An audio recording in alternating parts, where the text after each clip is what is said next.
நெல்லை மாவட்ட புதிய பென்ஷன் திட்ட ஒழிப்பு இயக்க ஆலோசனைக் கூட்டம் பாளையில் நடந்தது. மாநில ஒருங்கிணைப்பாளர் ஜெயராஜேஸ்வரன், மாநில ஆலோசகர் கண்ணன், மாநில இணை ஒருங்கிணைப்பாளர் செல்வராஜ் சிறப்புரை ஆற்றினர்.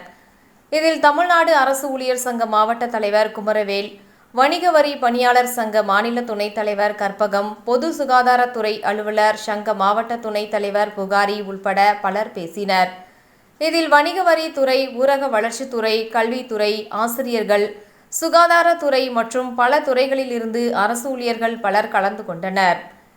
இயக்க நெல்லை மாவட்ட ஒருங்கிணைப்பாளர்களாக கற்பகம், யுனஸ் அகமது, முகமது ஷரீப், புகாரி, சுந்தர்ராஜ், முகமது சித்திக் தேர்வு செய்யப்பட்டனர். இதில் பழைய பென்ஷன் திட்டத்தை அமல்படுத்த வலியுறுத்தி வரும் ஜனவரி மாதம் முதல் போராட்டங்களை தீவிரப்படுத்த அறிவிக்கிறாங்க. இந்த போராட்ட வேலைக்கு முடிஞ்ச பின்பு இன்னும் அறிவிக்கிறாங்க.